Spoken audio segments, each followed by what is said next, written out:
Hello everyone, welcome back to our Selenium series. Today we are exploring a key skill for any automation tester, writing effective XPath expressions. This video is geared towards beginners, but experts will also find value as we discuss a few templates that will work in most situations. Let's get started. XPath is a powerful way to navigate and locate elements on a web page DOM. Understanding XPath or how to write it can greatly enhance your web automation skills. To start with, we have a combined template for matching text in the UI, both for exact match and a partial match. This is great when you need to find an element based on its visible text, whether the match is exact or partial. Let me open up my notepad and write down those templates. So if you want to find an element with the exact match of the text in the UI, you should use /tagName and within square brackets call in the text method and pass on the text from the UI.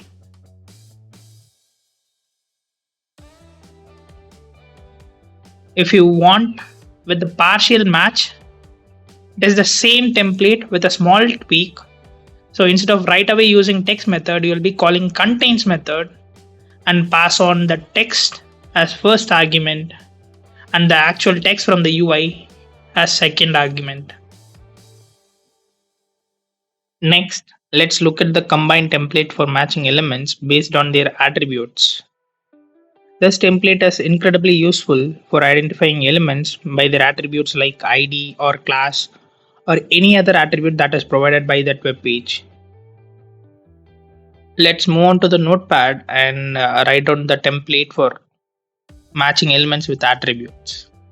So it is similar to the above ones. Again, it starts with tag name.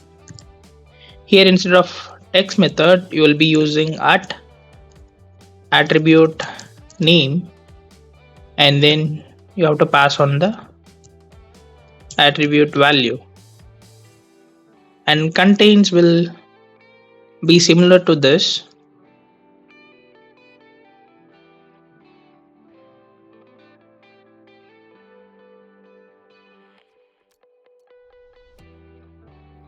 So this will give you the partial match.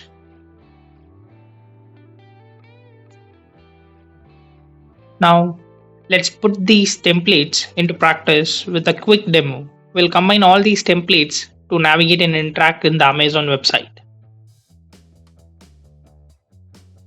In Eclipse, I have created a class called XPathTemplates, and let us go to Amazon site. And let's say like I want to get the locator for books. I'm going to use this text matching with a perfect match. You see it is an anchor tag with text books. So I'll take it.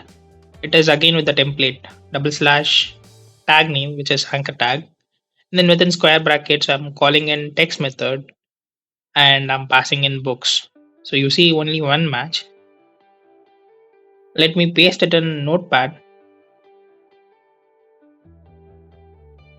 We'll match this home and kitchen with a partial match, and I'm gonna pass only kitchen or home. And again it is an anchor tag. So let me modify the same locator. So I'll put contains and then pass on text method as first argument and kitchen as second argument. So again only one match is there. So I'll paste this also in notepad.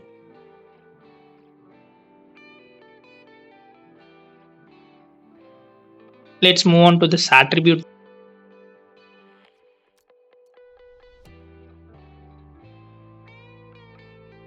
So you see there is a search button next to the search field. Let's identify that. And you see there is a type submit on it.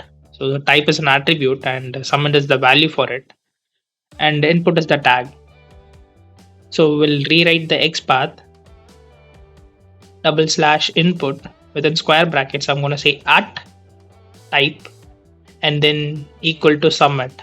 So at is important when you are targeting an attribute. So now you see like only one match.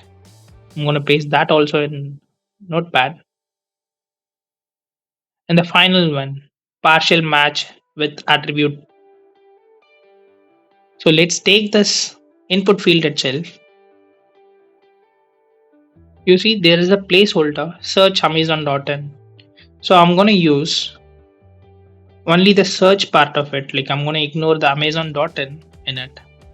So I'll just say input within square brackets contains at the attribute name which we are targeting, which is placeholder now. Now I'm saying search. So again it matches that here.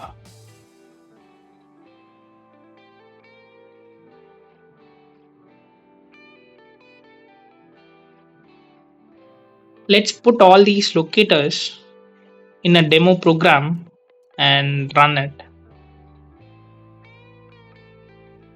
So you know the drill. I'm initializing a driver object and I'm invoking Chrome.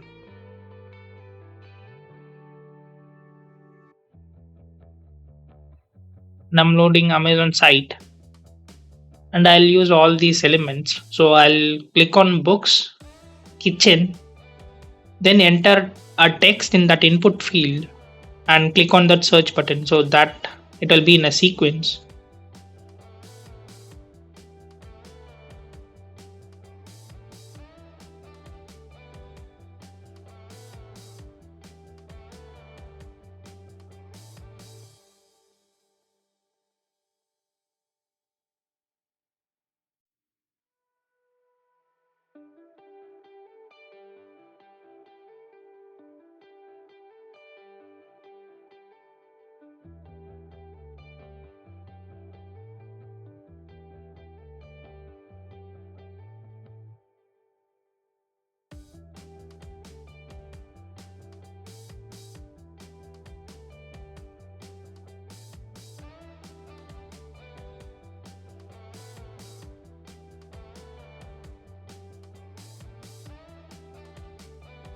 So now you see it clicks on books and clicks on home and kitchen and enters text, clicks on search button as well. As you can see, combining these XPath templates can help you effectively locate and interact with elements on a web page. Give these templates a try in your next Selenium project. Thanks for watching. I hope these XPath templates will help you write more efficient Selenium tests. And I'll put all the templates in the description. Our channel has just started and we have fewer subscribers. As your support means a lot to us, don't forget to like, comment, and subscribe for more tutorials like this. What's your biggest challenge with the XPath? Let me know in the comments. See you in the next video. Until then, keep automating.